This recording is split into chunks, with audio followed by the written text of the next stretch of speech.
العلم هو النور الهادي والمفتاح لكل الخير، من يرد الله به خيرا في الدين يفقهه فيدري. نفهم بالعلم القرآن، بالعلم يزيد الإيمان، وبه يمتاز الإنسان، وبفكر عال وبيان. تنزل بالعلم الرحمات، بالعلم تنال الجنات، وبه ترتفع الدرجات، وتضاعف فيه الحسنات. العلماء يخشون الله إذ عرفوا آيات الله.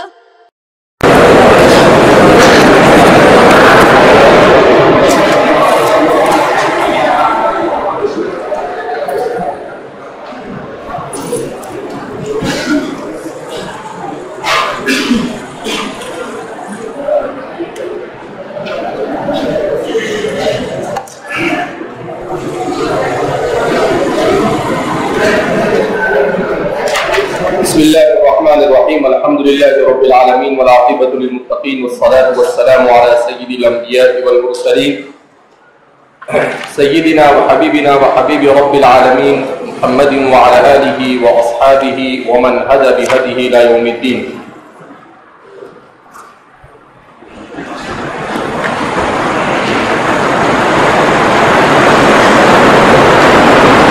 حضرت عبداللہ ابن المبارک کا ایک قول نقل کیا گیا ہے.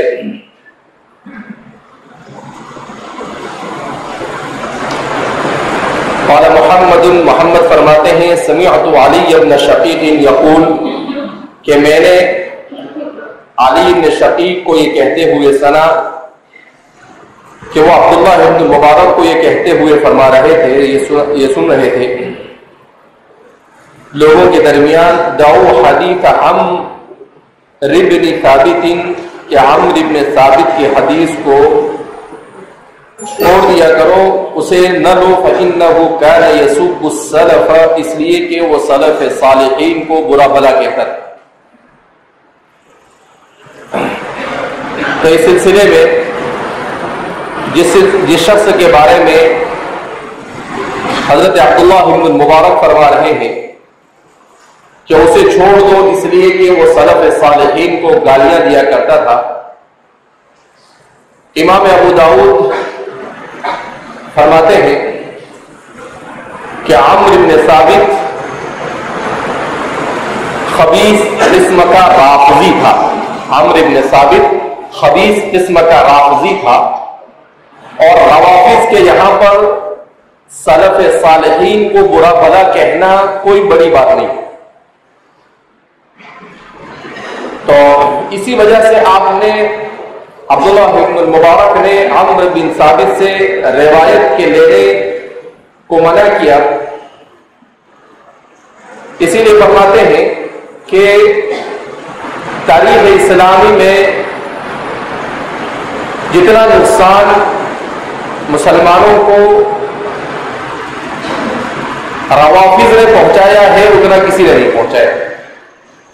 ہر زمانے میں، چاہے میدان جنگ میں ہو، چاہے فکری میدان میں ہو، چاہے اعتقادی میدان میں ہو، ہر میدان میں سب سے زیادہ مسلمانوں کو نقصان اسی فرقے نے پہنچایا. یہ روافض اس وجہ سے بھی ایسی ملعون حرکتوں سے باز نہیں آتے ہیں کہ یہ حضرات صحابہ اور خاص طور پر حضرات شیخین کو برا بھلا کہتے ہیں. سیدنا سید طائفۃ الصحابہ حضرت ابوبکر صدیق رضی اللہ تعالی عنہ اور حضرت عمر فاروق رضی اللہ تعالی عنہ کو برا بھلا کہنا یہ شدید قسم کے رافضیوں کی عادتوں میں سے. ابھی جیسا کہ ہم نے 2-4 دن پہلے بھی سنا کہ وسیم رضوی نام کا ایک شخص ہے جو کسی زمانے میں شیعہ وقف بورڈ کا چیئرمین ہوا کرتا تھا. اور اس زمانے میں اس نے شیعہ وقف بورڈ کی بہت ساری زمینوں کو بیچ کھایا، جس کی وجہ سے اس کے اوپر مقدمات دائر ہیں۔ اب عنقریب اس کی گرفتاری ہونے والی ہے، تو اپنی اس گرفتاری سے بچنے کے لیے اس نے کچھ دنوں پہلے ایک شوشہ چھوڑا، میڈیا میں آ کر سپریم کورٹ کے باہر کھڑے ہو کر RSS ذہن کے ایک وکیل کو اپنے ساتھ لے کر کہ قرآن کریم کی 26 آیتیں ایسی ہے جس کو قرآن کریم سے نکال دینا چاہیے اور وہ قرآن کریم کا حصہ نہیں ہے۔ تو یہ روافض کی طرف سے کوئی پہلی حرکت نہیں، بلکہ اس طرح کی حرکتیں یہ کرتے رہتے ہیں۔ ان کے یہاں پر تکیہ اصل میں ہوتا ہے، تو یہ بظاہر سامنے کچھ بولتے ہیں اور اپنے اندر تکیہ کرتے ہوئے کچھ عقائد اور رکھتے ہیں۔ تو گزشتہ کل بھی اس کا ایک بیان آیا، اس بیان میں اس نے یہ کہا کہ میں حق کہہ رہا ہوں، میرے بھائی نے، میری بہن نے، میری بیوی نے، میرے بچوں نے، سب نے میرا ساتھ چھوڑ دیا، سب اس کو چھوڑ کے چلے گئے، اور کہا ہمارا اس سے کوئی تعلق نہیں ہے، یہ نہ نماز پڑھتا ہے، نہ روزے رکھتا ہے، اور نہ اس کو اسلام سے کوئی لینا دینا ہے۔ تو پھر اس نے کل بیان دیا کہ اگر مجھے ایسا لگے گا کہ میں کامیاب ہو رہا ہوں تو ٹھیک ہے، اور اگر مجھے ایسا لگے گا کہ میں کامیاب نہیں ہو رہا ہوں تو میں سوسائڈ کر لوں گا، میں خودکشی کر لوں گا۔ تو ایسوں کا انجام ایسا ہی ہوتا ہے۔ تو اس نے خود ہی کل رات میں بیان دیا کہ میں کیا کر لوں گا، خودکشی کر لوں گا۔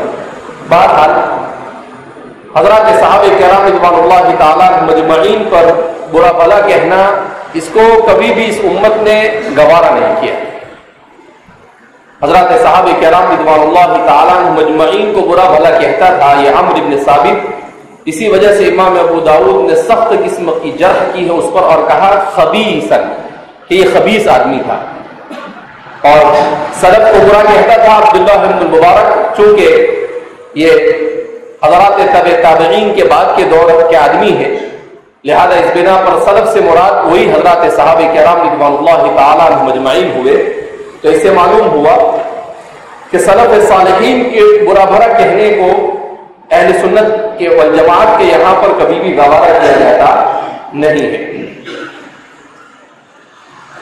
اس کے بعد آگے فرماتے ہیں وحدثني ابو بكر بن النضر بن ابي النضر قال حدثني ابو النضر حاشم بن القاسم قال حدثنا ابو عقيل صاحب بهية قال كنت جالسا عند القاسم بن عبيد الله ويحيى بن سعيد فقال يحيى للقاسم يا ابا محمد انه قبيح على مثلك عظيم ان تسأل عن شيء من امر هذا الدين فلا يوجد عندك منه علم ولا فرج او علم ولا مخرج فقال له القاسم وعما ذا قال لانك ابن امامي الهدى ابن ابي بكر وعمر قال يقول له القاسم اقبح من ذاك عند من عقل عن الله ان اقول بغير علم او اخذ عن غير ثقة قال فسكت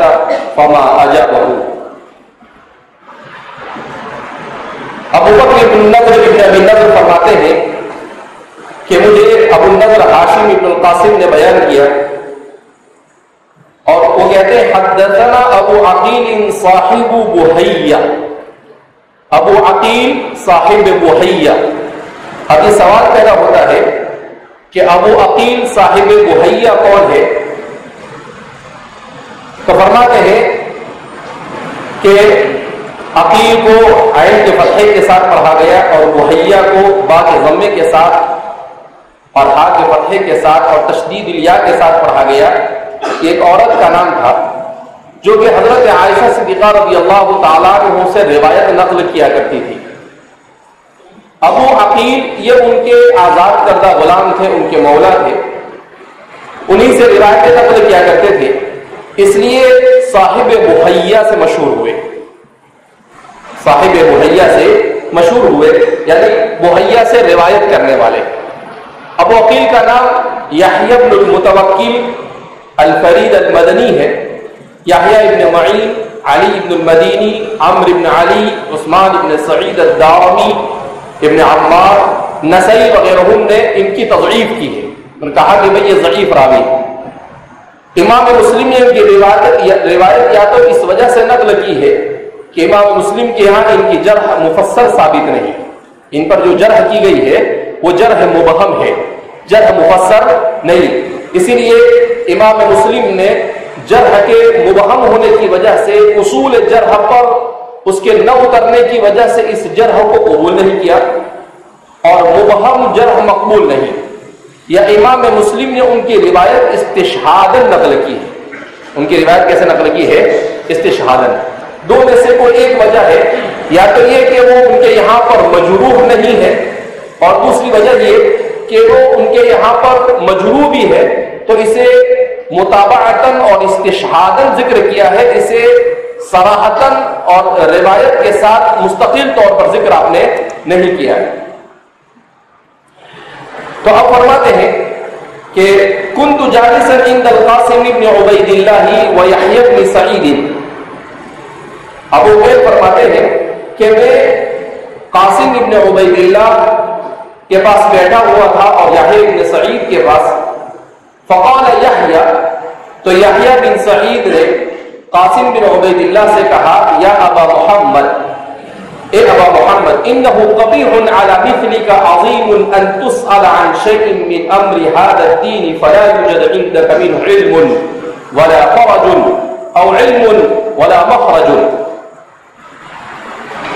تو فرماتے ہیں کہ قاسم سے کہا یحییٰ ابن سعید نے کہ اے ابو محمد، یہ بہت بری بات ہے آپ جیسے آدمی کے لیے کہ آپ سے دین کے بارے میں کچھ پوچھا جائے اور آپ کو اس کا علم ہی نہ ہو، ولا فرج، یا آپ کے پاس اس کے لیے کوئی سبیل نہ ہو، اور علم ولا مخرج، یا علم تو ہو مگر اس کا صحیح کوئی حل آپ کے پاس موجود نہ ہو.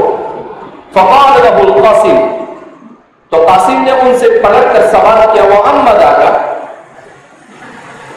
ایسا کیوں، آپ ایسا کیوں کہہ رہے ہیں میرے بارے میں؟ اور تو کہا لأنک ابن امامی ہدی، اس لیے کہ آپ دو ہدایت کے امام کے بیٹے ہیں، ابی بکر و عمر، سیدنا ابو بکر اور سیدنا حضرت عمر رضی اللہ عنہ. اس لیے کہ آپ حضرت ابو بکر اور حضرت عمر کی اولاد میں سے، ایک طرف سے آپ ددیات میں سے حضرت ابو بکر کی طرف سے اور ننیات میں سے حضرت عمر کی طرف سے آپ کا رشتہ تھا. تو اس نے کہا کہ بہت عیب کی بات ہے آپ سے مسئلہ پوچھا جائے اور آپ کے پاس اس کا کوئی جواب نہ ہو. تو فرماتے ہیں یقول له القاسم، قاسم نے ان سے کہا اقبح من ذاک عندی عند من عقل عن اللہ، فرمایا کہ میں تم کو اس سے زیادہ عیب والی بات نہ بتاؤں، وہ یہ کہ میں بغیر علم اور دلیل کے کوئی قول بیان کروں، بغیر علم اور بغیر دلیل کے کوئی قول میں بیان کروں، اور آخذ عن غیر ثقۃ، اور غیر ثقہ سے میں روایت کو نقل کروں. قال فسکت فما اجابہ، جب انہوں نے یہ کہا قاسم نے تو پھر فرماتے ہیں یحییٰ بن سعید یہ خاموش ہو گئے. یحییٰ بن سعید کیا ہو گئے؟ خاموش ہو گئے. اصل میں بیان کرتے ہیں کہ قاسم بن عبید اللہ سے کوئی سوال کیا گیا تو قاسم بن عبید اللہ نے بعض مرتبہ سکوت اختیار کیا اور یحییٰ بن سعید بھی وہاں پر موجود تھے. بعض مرتبہ قاسم بن عبید اللہ نے جواب دیا مگر مجمل جواب دینے پر اکتفا کیا، مفصل جواب نہیں دیا. جب قاسم بن عبید اللہ کی اس طرح کی ان کا یہ رویہ دیکھا تو یحییٰ بن سعید نے کہا کہ یہ غلط بات ہے، یا آپ ہر مسئلے کا آپ جواب دو، اور جواب دو تو آپ شارٹ میں جواب نہ دو، مکمل تفصیل سے جواب دو. تو اس پر قاسم بن عبید اللہ نے کہا کہ بھائی جس کا علم ہوگا اس کا جواب دوں گا میں، جس کا علم نہیں ہوگا اس کا جواب میں کیوں دوں گا؟ کہا کہ جس چیز کا علم نہ ہو بغیر علم کے میں اس کا جواب دوں، یہ تو اور زیادہ خطرناک ہے۔ اور پھر اس کے بعد قاسم بن عبید اللہ نے اپنا طریقہ بیان کیا کہ میں صرف ثقہ راویوں کی بات کو نقل کرتا ہوں، غیر معتبر لوگوں کی باتوں کو نقل نہیں کرتا ہوں، اس لیے کہ غیر معتبر کی باتوں کو نقل کروں اس سے بہتر تو یہ ہے کہ میں خاموشی اختیار کروں، اس لیے کہ غیر معتبر لوگوں کی روایتوں کو نقل کرنا یہ تو انتہائی گمراہی ہے۔ لہذا قاسم بن عبید اللہ نے کہا یحییٰ بن سعید سے کہ ہر سوال کا جواب دینا یہ ہم پر ضروری نہیں ہے، ہم پر ضروری یہ ہے کہ ہم جو بھی جواب دے وہ ایسا جواب دے جو صحیح معنی میں ثقہ راویوں سے نقل ہوا ہو ہم سے۔ اگر ایسا کوئی جواب ہے تو ہم جواب دیں گے، ورنہ ہم جواب کے مکلف نہیں ہے۔ لہذا فرماتے ہیں کیونکہ عدم علم کا اعتراف یعنی لا ادری یہ تو علم ہے، اسی لیے فرماتے ہیں کہ امام مالک کے پاس کوئی آدمی آیا اور امام مالک سے سوال کیا تو امام مالک نے کہا لا ادری، پھر کوئی ایک آدمی آیا پھر سوال کیا، آپ نے کہا لا ادری، پھر کئی بار ایسا ہو گیا، ایک ہی مجلس میں 5-7 بار آپ نے لا ادری کہا، تو پھر ایک آدمی نے آپ سے سوال کیا کہ آپ امام اہل المدینہ ہے، مدینہ دار الہجرت کے اتنے بڑے امام ہے، حضرات صحابہ کے علوم کے امین ہے، اور آپ مسئلے کے جواب میں لا ادری کہہ رہے ہیں۔ تو امام مالک غصہ ہو گئے اور کہا لا ادری نصف العلم، وہ بول کیا کرنے کا ہے مجھے، لا ادری یہ آدھا علم ہے، لا ادری یہ کیا ہے، آدھا علم ہے۔ سوال پیدا ہوتا ہے لا ادری آدھا علم کیسے؟ کہا کہ مجھے نہیں معلوم ہے یہ معلوم ہے یہ بھی علم ہے، مجھے نہیں معلوم ہے یہ معلوم ہے یہ بھی علم ہے۔ تو کہا کہ کم سے کم مجھے اتنا تو معلوم ہے کہ میرے علم میں یہ چیز نہیں ہے۔ وَإِن كُنْتَ لَا تَدْرِي وَتَدْرِي أَنَّكَ تَدْرِي فَأَنْتَ جَاهِلٌ وَإِن كُنْتَ لَا تَدْرِي وَتَدْرِي أَنَّكَ تَدْرِي فَأَنْتَ عَالِمٌ۔ کہا کہ اگر تجھے معلوم ہے کہ تجھے جو چیز پوچھی گئی وہ نہیں معلوم ہے تو کہا یہ اچھی بات ہے، یہ عیب نہیں ہے۔ کیوں؟ اس لیے کہ انسان ہے، کوئی علام الغیوب تھوڑی ہے۔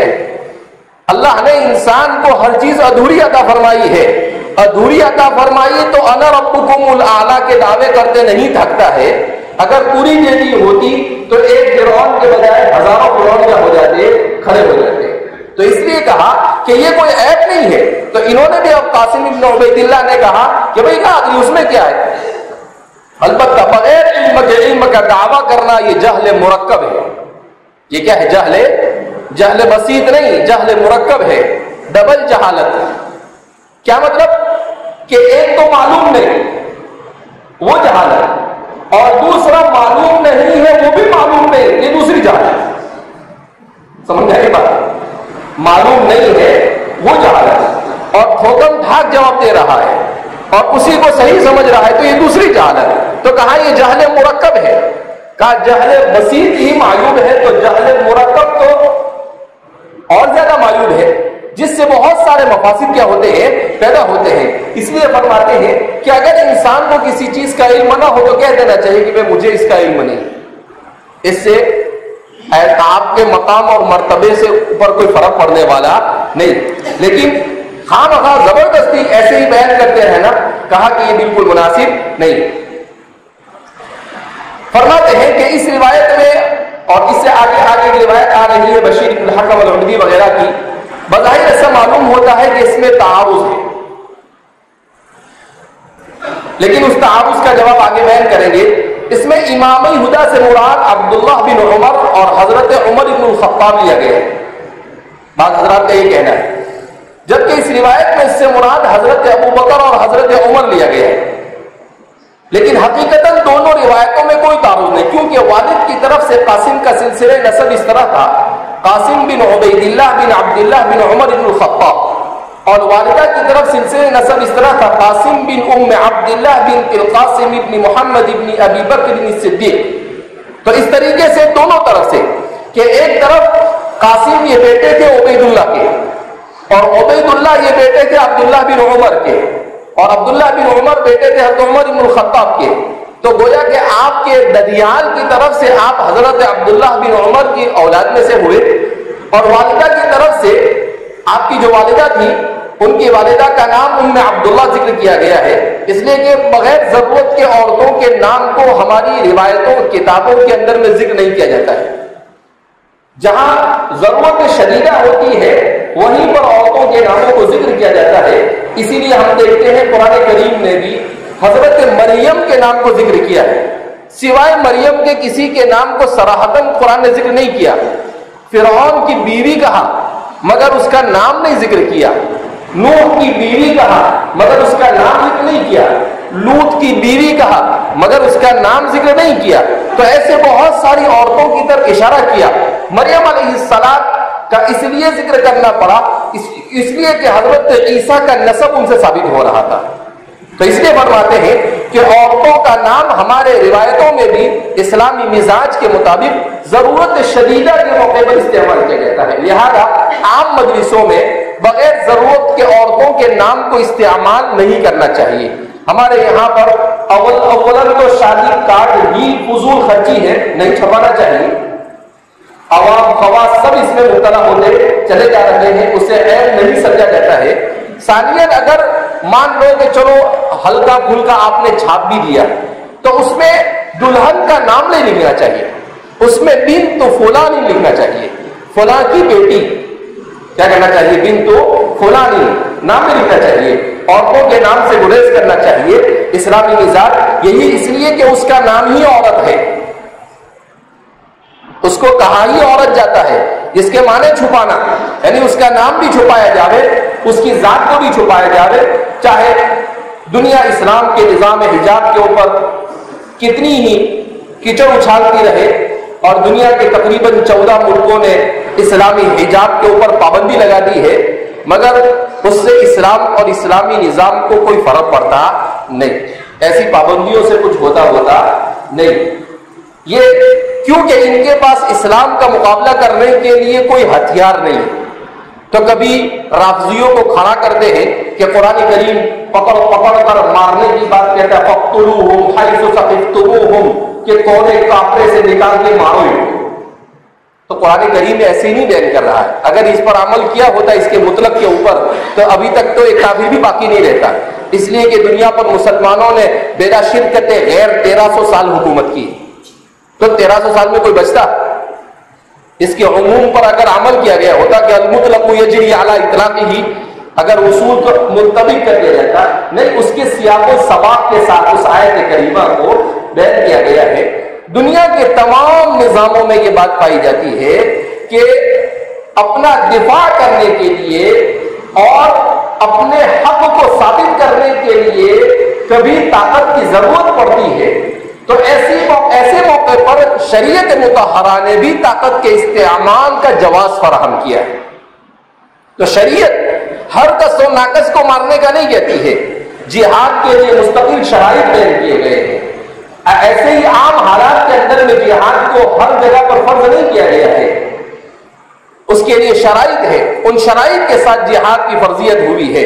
لہذا قرآن کریم فَاقْتُلُوهُمْ حَيْثُ ثَقِفْتُمُوهُمْ کو پورے سیاق و سباق کے ساتھ ذکر کیا گیا ہے کہ کفار مکہ نے کس طریقے سے حضرات صحابہ اور نبی کریم صلی اللہ علیہ وسلم کو ایذا رسانی کی، اور پھر اس کے بعد جب ان کا موقع آیا اور انہوں نے اب اتنا سب کچھ ہونے کے بعد بھی مسلمانوں سے لڑنا چاہا، تو پھر اس کے بعد اللہ کے رسول صلی اللہ علیہ وسلم نے ان کے اوپر چڑھائی کی۔ اس کے باوجود بھی مکہ گئے تو آپ نے کہا لا تثریب علیکم اليوم، آج تمہارے اوپر کوئی من دخل فی بیت ابی سفیان فهو آمن، من دخل فی الحرم فهو آمن۔ تو آپ صلی اللہ علیہ وسلم نے لہذا اسلام ایسے لوگوں کے ساتھ قتال کا حکم دیتا ہے جو مسلمانوں کے ساتھ برسر پیکار ہو، اور مسلمان ان کے امیر کی عمارت میں ان کے ساتھ مقابلہ کرنے کی استطاعت رکھتے ہو، ایسی صورت میں مسلمانوں کو قتال کا حکم دیا گیا ہے۔ لہذا ہمارے زمانے میں اس سلسلے میں غلو پایا جاتا ہے، دو طرف سے غلو۔ ایک تو غلو یہ پایا جاتا ہے کہ بعض لوگ مطلق طور پر یہ کہہ دیتے ہیں کہ اسلام میں صرف جہاد دفاعی ہے، اسلام میں جہاد اقدامی نہیں. جیسا کہ وہ بڈھا پھسٹ ہے کون، تو دلی میں وہ کیا نام ہے اس کا، وحید الدین خان. وحید الدین خان، تو یہ وحید الدین خان یہ کہتا ہے کہ اسلام میں صرف دفاعی جہاد، اقدامی جہاد نہیں. اس کی بابا کی شریعت ہے نا. اور پھر اس کے بعد خواہ مخواہ زبردستی ثابت کرتا ہے کہ دیکھو احد کے موقع پر کیا ہوا، کام یہ لوگ وہاں سے یہاں آئے اور انہوں نے مقابلہ کیا. تو تبوک کو دیکھو، یرموک کو دیکھو، اس میں تو صحابہ وہاں گئے نا. خیبر کو دیکھو، اس میں تو صحابہ وہاں گئے ہیں نا. پوری دنیا کے اندر میں اسلام ہی پھیل گیا کیا صرف دفاعی جہاد کرتے ہوئے؟ نہیں، دفاعی جہاد تو ہے ہی ضروری، مگر اقدامی جہاد کی ضرورت پڑے تو وہ بھی فرض ہے. لہذا صرف یہ کہنا دیکھو قادیانی آئے، انہوں نے تو جہاد کو ہی منسوخ کر دیا، ان کے باپ کی شریعت تھی اس لیے، اور اس سے کچھ فرق پڑا. اتنا فرق ضرور پڑا کہ جو جدید تعلیم یافتہ طبقہ تھا، جو کیا بولیں گے اس کو بزدل قسم کا تھا، جس کو جہاد نہیں کرنا تھا، وہ ان لوگوں کے ساتھ ہو گئے کہ بھائی اپنے کو نہیں کرنا ہے، چلو اپنے ان کے ساتھ ہو جاؤ، اس لیے کہ ان کے یہاں جہاد ہی نہیں ہے. کیوں؟ اس لیے کہ ان کے یہاں پر تو اہل کتاب بھی مومن ہے، یہود بھی مومن ہے، اور ظاہر سی بات ہے سر سید نے ان کو راستہ بھی بتا دیا تھا کہ وہ لوکان عبدن حبشیًا، کہ کالا غلام ہو تو اس کی اطاعت ضروری ہے، تو یہ تو گورے چٹے ہیں، ان کی اطاعت تو بدرجہ اولا کیا ہوگی، ضروری ہوگی. تو ظاہر سی بات ہے کہ اس کے بعد دوسرا ایک فریق آیا، اس نے کہا کہ نہیں ہے جہاد. تو دیکھا کہ قادیانیوں کی دال نہیں چل رہی ہے اور پوری امت مسلمہ نے اجماعی طور پر اسے کافر قرار دے دیا ہے. تو اب یہ ڈائریکٹ تو نہیں کہا کہ اسلام میں صرف دفاعی جہاد، اقدامی جہاد نہیں. تو یہ دونوں غلطی بات. صحیح ہے کہ اقدامی دفاع بھی، اقدامی جہاد اور دفاعی جہاد دونوں کے دونوں اہل سنت والجماعت کے یہاں پر مشروع ہے. مسلمانوں میں طاقت ہے، قوت ہے، ایمانی اعتبار سے مضبوط ہے، اتحاد ہے، اور دشمن کا مقابلہ کر سکتے ہیں، اور دشمن سے آگے چل کر نقصان کی امید ہے، اور دشمن سدھرنے والا نہیں ہے، تو اقدامی جہاد بھی ہوگا. کسی کو برا لگنا ہو تو لگے، اور جس کو ڈرنا ہو تو ڈرے.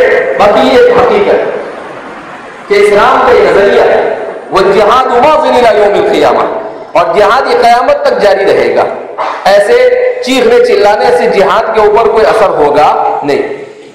دوسرا ایک فریق وہ ہے جو ہر حال میں کہیں بھی اٹھا پٹک جہاد کراتا ہے، تو یہ بھی غلط ہے. یہ بھی کیا ہے؟ غلط ہے. ایسا نہیں کہ کہیں بھی اٹھا کر آپ جہاد کرنے کیا کر دو، شروع کر دو. نہیں، جہاد کو اس کی مخصوص حالت میں جہاں ضرورت ہو، جہاں آپ کی طاقت ہو، آپ اس کا مقابلہ کر سکتے ہو، اور مسلمان مظلومیت کی ایسی زندگی گزار رہے ہو کہ اس کی کوئی نظیر نہ ہو، اور ایسے حالت میں آپ بھی اس پوزیشن میں ہو کہ آپ ان کے مقابلے کی طاقت رکھ سکتے ہو، تو پھر آپ کے اوپر جہاد کیا ہوتا ہے؟ فرض ہوتا ہے. لہذا اٹھا پٹک کہیں پر بھی الجہاد ماضٍ سے استدلال کر کر جہاد کرنا بھی درست نہیں. اس کے شرائط کو سامنے رکھ کر جہاد ہوگا. تو اس لیے افراط اور تفریط سے بچتے ہوئے، یہ بات تو بالکل مسلم ہے کہ الجہاد من صمیم الایمان، جہاد یہ ایمان کا جزء لا ينفك ہے. ضرورت پڑے گی تو کبھی بھی جہاد کے حدیث میں آتا ہے کہ من مات، اور اگر کوئی آدمی مر جائے اور اس کے دل میں جہاد کا داعیہ نہ ہو، فرماتے ہیں مات میتۃ جاہلیہ، تو وہ جاہلیت کی موت مرا. تو اس لیے آدمی میں یہ جذبہ ہونا چاہیے کہ ضرورت پڑی تو کود پڑیں گے، اور آدمی کو تیاری بھی اس کے لیے کرتے رہنا چاہیے کہ بھائی اگر کبھی ضرورت پڑی تو ایسا نہیں کہ بیٹھے بیٹھے مار کرتے. کہا نہیں، اللہم انی اعوذ بک ان اظلم او اظلم علی. اسلام نے دونوں سے منع کیا. اسلام کہتا ہے ظالم بھی نہیں بننے کا، مگر مظلوم بھی نہیں بننے کا. تو اس لیے بہرحال پتہ نہیں کیسے بات نکل گئی ہے.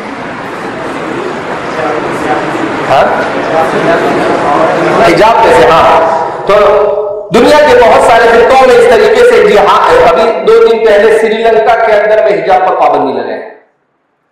اس سے کچھ دنوں پہلے فرانس میں اور پتہ نہیں کہاں کہاں پر یہ یورپ کے وہ ممالک جو اپنے آپ کو آزادی کا ٹھیکیدار سمجھتے ہیں، یعنی عورت اگر ننگی گھومے تو آزادی، اور اگر عورت کو اس کے بدن کے چھپانے کا حق دیا جاوے تو کہا یہ آزادی کے خلاف۔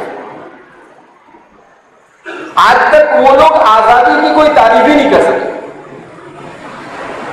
مساوات کی بھی کوئی تعریف نہیں کر سکے۔ ان کے یہاں پر شدید اختلاف پایا جاتا ہے۔ یہ جو لوگ یہ کہتے ہیں نا کہ ہمارے علماء میں اختلاف پایا جاتا ہے، ارے علماء میں تو 5-7 قول ہوں گے، لیکن ان کے نظریات کو دیکھو نا تو 50-100 ہوتے ہیں ان کے اختلاف، ہم سے 50 گنا 10 گنا زیادہ رہتے ہیں۔ تو اس لیے جو لوگ اس طرح کی حرکتیں، کائنات کیسے پیدا ہوئی، ہمارا ایک ہی نظریہ ہے، کوئی اختلاف نہیں، مگر ان کے یہاں پر دیکھو تو 150-200 سے زیادہ نظریات ہوں گے کائنات کے بارے میں، اور ایک میں بھی کچھ لینے کا نہیں۔ کوئی ایک بھی اچھا دلیل والا ہو سمجھ میں آئے تو کوئی بات نہیں، سب لچر لا یوبو فیہ کے درجے میں لا شیء۔ تو اس لیے ہمارے یہاں پر تو ہر چیز دلیل کے ساتھ۔ بہرحال جب انسان ایک ذہن اپنا بنا لیتا ہے تو اس کو بھی کچھ سمجھ میں نہیں آتا ہے۔ تو فرماتے ہیں کہ یہ 2 طریقے سے ان کا رشتہ حضرت ابوبکر اور حضرت عمر۔ میں بتلا رہا تھا کہ ام عبداللہ سے بات نکلی کہ دیکھو یہاں پر بھی ام عبداللہ بنت القاسم کہا ہمارے علماء نے، ان کا نام ذکر نہیں کیا۔ اس سے معلوم ہوا کہ عورتوں کے نام کو چھپانا چاہیے اور دنیا کے ان حالات سے متاثر نہیں ہونا چاہیے۔ اپنے ایمان کے مضبوط اور استحکام کی فتنوں کے زمانے میں کوشش کرنی چاہیے۔ اللہ رب العزت ہم سب کو ایمان پر ثابت قدمی نصیب فرمائے اور ایسا ہی ایمان ہمارا مضبوط بنا دے جیسا کہ حضرات صحابہ کرام رضوان اللہ تعالیٰ عنہ مجمعین کا تھا۔ اگر ان کا عشر عشیر بھی مل گیا تو فزنا ورب الکعبہ، رب کعبہ کی قسم ہم کامیاب ہو جائیں گے۔ تو حضرت ابوبکر والدہ کی طرف سے جد اعلیٰ ہے اور حضرت عمر کی طرف سے جد اعلیٰ ہے، اور عبداللہ بن عمر والد کی طرف سے جد حقیقی ہے۔ تو فرماتے ہیں اگر آگے دوسری روایت میں امامی ہدا کہا اور عبداللہ بن عمر اور عمر بن خطاب مراد لیا تب بھی کوئی حرج نہیں، اس لیے کہ وہ بھی امامی ہدا ہے۔ ہمارے صحابہ تو ہر صحابی امام ہے۔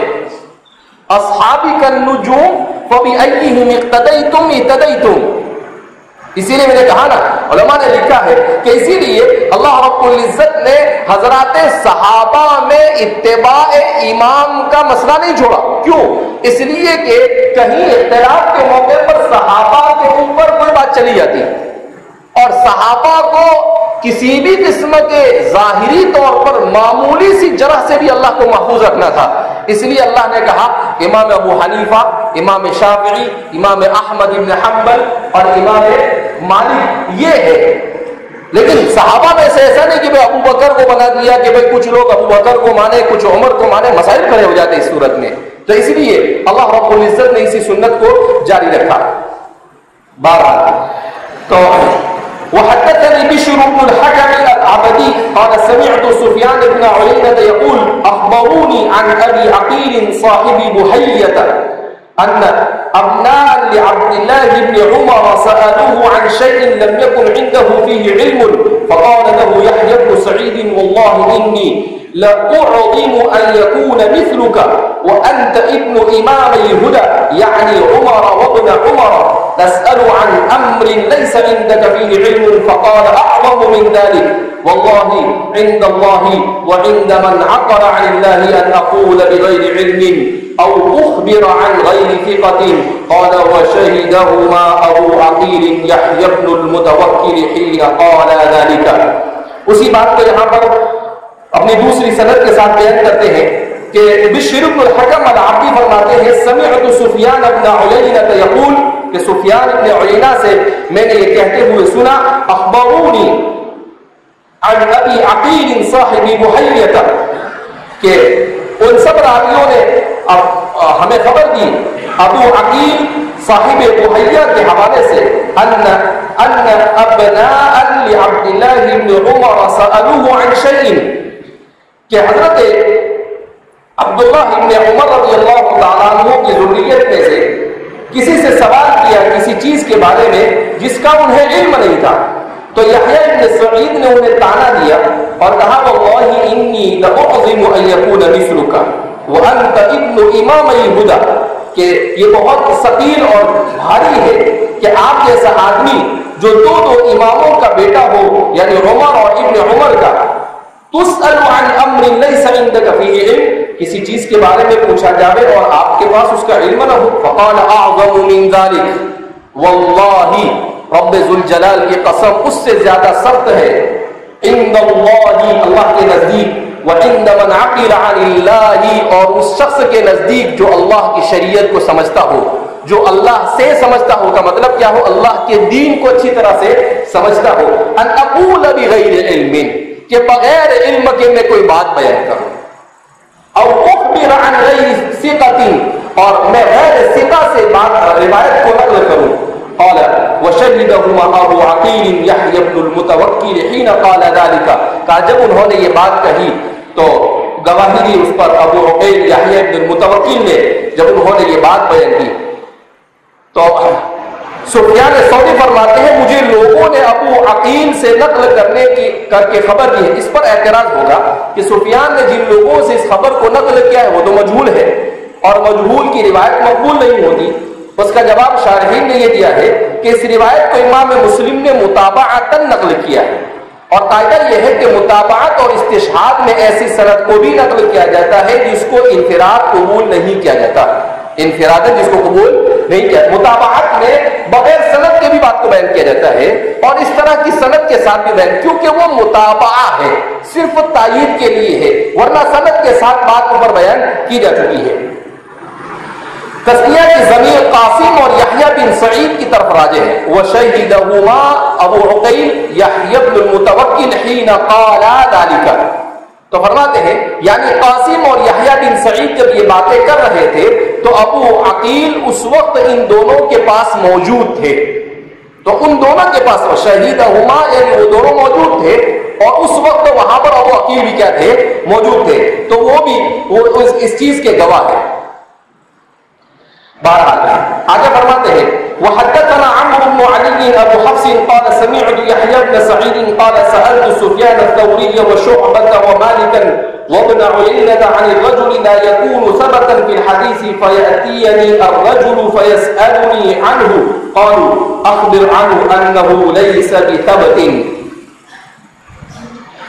کیا فرماتے ہیں کہ یحییٰ بن سعید سے سألت سفیان الثوری وشعبۃ ومالکا وابن عیینہ، یحییٰ بن سعید فرماتے ہیں کہ میں نے سفیان ثوری سے، شعبہ سے، مالک سے اور ابن عیینہ سے سوال کیا ایک ایسے شخص کے بارے میں لا یکون ثبتا فی الحدیث، جو حدیث میں ثبت نہ ہو. فیأتینی الرجل فیسألنی عنہ، اب کوئی آدمی میرے پاس آئے اور اس کے سلسلے میں مجھ سے سوال کرے کہ اس کے بارے میں آپ کا کیا کہنا ہے، اور مجھے معلوم ہے کہ یہ آدمی ثبت نہیں ہے. اور اخبر عنہ انہ لیس بثبت، کہا کہہ دے اس کو کہ بھئی یہ ثبت راوی نہیں ہے، یہ ثبت راوی نہیں ہے. کہا چھپانے کی ضرورت نہیں، یہ غیبت نہیں ہے، اس لیے کہ تجھے معلوم ہے کہ اس میں اسباب جرح میں سے جرح پائی جا رہی ہے، سبب پایا جا رہا ہے، تو کہہ دینا چاہیے، چاہے اس کو برا لگے، چاہے لا یخافون فی اللہ لومۃ لائم، کسی ملامت کرنے والے کی پرواہ کیے بغیر اسے بیان کر دینا چاہیے. کہا اسی طریقے سے یہ دین ہم تک محفوظ ہوتا کیا ہوا ہے، چلا آیا ہے. وبه قال حدثنا عبيد الله بن سعيد قال سمعت النضر يقول سئل ابن عون عن حديث لشهر وهو قائم على اسقفة الباب فقال ان شهرا نزقوه. اسقفة الباب کو کہتے ہیں دروازے کی چوکھٹ کی نچلی لکڑی جو ہوتی ہے، نیچے جو لکڑی ہوتی ہے، اب تو یہاں پر ہمارے یہاں وہ ازواج ختم ہو گیا ہے، پہلے ہوا کرتی تھی پوری چوکھٹ ہوتی تھی، نیچے بھی لکڑی ہوا کرتی تھی. اب چونکہ لوگ نیچے دیکھ کر نہیں چلتے اس لیے اس کو نکال دیا گیا. پہلے لوگ نیچے اوپر سب جگہ دیکھ کے چلتے تھے، ابھی نیچے دیکھ کے نہیں چلتے، اسی لیے نکال دیا گیا کہ بھئی یہ نیچے دیکھنے والی قوم نہیں ہے، یہ پتہ نہیں کہاں مست رہتی ہے، نیچے پاؤں میں زخم لگ جائے گا، اس کا مطلب اس کو کیا کر دیا جاوے، اڑا دیا جائے. بہرحال تو یہ اسقفۃ الباب کو ظاہر کرنے کا ہمارے زمانے میں اس کی وجہ یہ ہے. تو فرماتے ہیں کہ شہر سے مراد شہر ابن حوشب جو ایک مجروح راوی ہے، تو ان کے سلسلے میں پوچھا گیا ابن عون سے کہ شہر ابن حوشب کی روایت کے بارے میں آپ کی کیا رائے ہے، جبکہ شہر ابن حوشب وہیں پر کھڑے ہوئے تھے، وَهُوَ قَائِمٌ عَلَىٰ أُسْقُفَّةِ الْبَابِ، وہ دروازے کے اس لکڑی کے پاس یعنی دروازے کے پاس کھڑے ہوئے تھے، تو فرماتے ہیں قالوا ان شہرا نزقوه، یعنی شہر کو محدثین نے مجروح قرار دیا ہے، ترک بمعنی نزح، اس سے مراد مجروح قرار دیا ہے۔ شہر کے متعلق مزید آگے تفصیل اس کو بیان کریں گے، تو فرماتے ہیں ان کے سامنے سیدھا بیان کر دیا، کس نے بیان کر دیا؟ ابن عون نے، یحییٰ ابن عون نے کہا نزقوه، محدثین نے اس کو مجروح قرار دے دیا ہے، تو انہوں نے یہ پرواہ نہیں کیا، وہ بیچارے کھڑے ہیں دیکھیں گے تو ان کو کیا ہوگا، کہا بھائی مجروح تو مجروح کیا کریں گے ہم، تو ہے مجروح کا سبب، میں تھوڑی مجروح کا سبب ہوں، محدثین نے مجروح کہا، میں مجروح کہوں گا، تو میرے سامنے کھڑا ہو کے میرے سامنے بیٹھا ہو، میرے کو اس سے کوئی مسئلہ نہیں ہے۔ تو فرماتے ہیں کہ اس سلسلے میں ہمارے علماء نے ذرا برابر بھی کوئی پرواہ نہیں کی۔ قال مسلم رحمہ اللہ یقول اخذته السنة الناس تکلموا فیہ، لوگوں کے درمیان یہ بات مشہور ہو گئی اور اس طرح سے وہ متکلم بھی کیا ہو گئے، راوی ہو گئے کہ بھائی کیا ہوا، تو کہا کہ ابن عون نے کہا کہ محدثین نے اس کو مجروح کہا ہے، بس بیچارے شہر ابن حوشب کیا ہو گئے، وہیں سے مجروح ہو گئے۔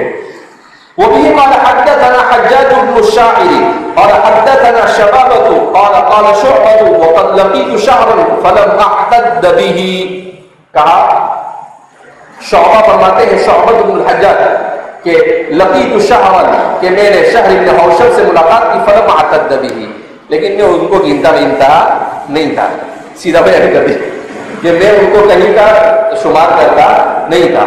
اس طریقے سے انہوں نے بھی شہر ابن حوشب کے اوپر گویا کہ کیا کر دیا ہے، جرح کر دیا۔